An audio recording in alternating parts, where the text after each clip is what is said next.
میں ایک بچی سے بات کر رہی تو اس نے کہا کہ میرے میاں مجھے ٹائم نہیں دیتے اور وہ کہتے ہیں کہ تمہارے پاس کرنے والی بات ہی نہیں ہوتی, تمہیں پتہ ہی نہیں کہ پولیٹکس میں کیا چل رہا ہے. کہنے لگی میں نے اس کے بعد نا نیوز سننی شروع کر دی اور شوز دیکھنے شروع کر دیے, اینکرز کو سننا شروع کر دیا, مجھے پتہ چلے کہ ہماری سیاست میں پولیٹکس میں کیا چل رہا ہے. کہنے لگی وہ تو ویسے ہی ہیں, ان کے اندر تو کوئی چینج ہی نہیں ہے, اب وہ پھر بھی مجھ سے بیزار رہتے ہیں. میں نے کہا تمہیں یہ نہیں کرنا چاہیے تھا کہ انہوں نے تم سے کہا کہ تمہارے پاس کوئی بات نہیں ہوتی یا تمہیں پولیٹکس نہیں آتی یا تم پولیٹکس میں دلچسپی نہیں رکھتی, تو تم نے پولیٹکس سمجھنی شروع کر دی. اس سے کیا ہوا, تم اور ٹاکسک ہو گئی اندر سے, کیونکہ تم نے اپنا آپ مار دیا. یاد رکھیں جو لڑکیاں اپنا آپ مار کے ریلیشن شپ چلاتی ہیں نا, وہ ریلیشن شپ چل تو جاتے ہیں لیکن وہ لڑکیاں اندر سے نا بجھ جاتی ہیں, وہ لڑکیاں اندر سے ڈپریسڈ رہ جاتی ہیں. تو اپنے آپ کو, اپنے اندر والے کو نہ ماریں, یا اپنے اندر کا جو آپ کا انسان ہے نا اس کو اتنا نہ بدلیں کہ آپ کہیں کے بھی نہ رہیں. ٹھیک ہے تھوڑا بہت بدلاؤ تو ہر لڑکی لے کر آتی ہے, میں یہ نہیں کہہ رہی کہ میں آپ کچھ بھی نہ کریں, میں بھڑکا نہیں رہی کسی کو بھی, لیکن اپنا آپ نہ کھوئیں. جو آپ ہے نا اس کو سنبھال کے رکھیں, تب ریلیشن شپ چلے گا, تب آپ بھی گرو کریں گے. وہ نیچرل نہیں ہے بندہ تو وہ فیک آپ کب تک چلائیں گے, فیک آپ کب تک, اور پھر ایک وقت آئے گا آپ تھک جائیں گے. یار یہ بندہ تو خوش ہی نہیں ہوتا, یہ بندہ تو مجھ سے خوش ہی نہیں رہتا, میں کب تک اس کو چلاؤں.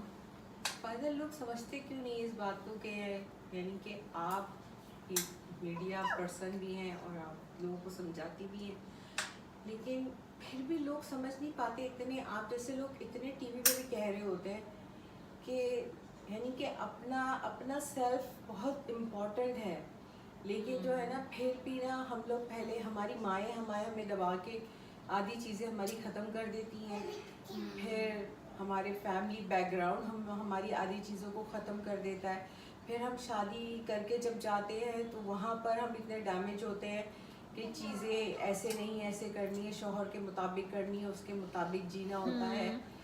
اور اس میں ایک وقت آتا ہے, ایک عمر آتا ہے کہ خود انسان کو ریئلائز ہوتا ہے یار میں کھڑی کہاں ہوں, میں نے اپنی لائف میں تو کیا کرنا تھا اور میں نے تو کچھ بھی نہیں کیا, جبکہ میں اپنے بچوں کو گرو کر رہی ہوں اور وہ اپنے بچوں کے اندر اپنے آپ کو وہ دیکھیں یہ تو دیکھیں بات یہ ہے کہ ایک عورت جو اپنا گھر بنا رہی ہے, بچوں کی اچھی تربیت کری, اس سے بڑا کام تو کوئی ہے ہی نہیں. شرط کیا ہے, اس بچوں کی نگہداشت, تربیت, رشتے, تعلقات, سسرال کو نبھاتے نبھاتے بس اپنا خیال ضرور رکھیں. میں بار بار کہتی ہوں اپنی کلاسز میں, اپنے آپ کو مت بھولیں, اپنی ہابیز کو جاری رکھیں, اپنی تو سہیلیوں میں بیٹھا کریں, گپے لگایا کریں, مطلب واٹس ایپ پہ نہیں خالی چٹ چیٹ کیا کریں, جایا کریں, ملا کریں اپنی سہیلیوں سے. اگنور مت کریں اپنے آپ کو, کیونکہ جتنا آپ اگنور کر رہے ہیں نا خود کو, آپ پھٹیں گے کسی دن. وہ لاوا ہے نا, وہ پک رہا ہے اندر, وہ پھٹے گا کسی دن.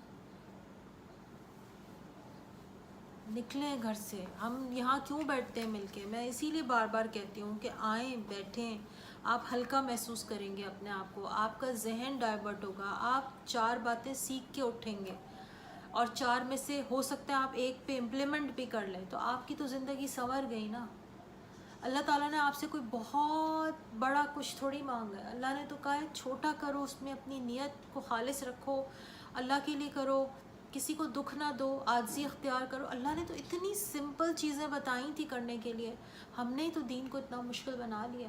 ہمیں لگتا ہے کہ جیسے ہمیں پتہ نہیں کتنی ساری ڈھیر ساری قربانیاں دینی ہیں, ڈھیر سارا کام کرنا. بھائی آپ نے کچھ نہیں کرنا, آپ نے کچھ ایسا بہت بڑا نہیں کرنا, آپ نے کوئی این جی او نہیں چلانی, آپ نے کوئی ایجنسی نہیں چلانی, آپ نے کوئی جماعت نہیں کھولنی, آپ نے کوئی ملک کی کرسی پہ جا کے نہیں بیٹھنا. آپ جو چھوٹے چھوٹے کام اپنے طور پہ کر سکتی ہیں بس آپ وہ کیجئے, باقی اللہ پہ چھوڑ دیجئے, اللہ بہتر کرے گا. بس دیٹس اٹ. یہی تو زندگی ہے, اس زندگی کو سمجھیں.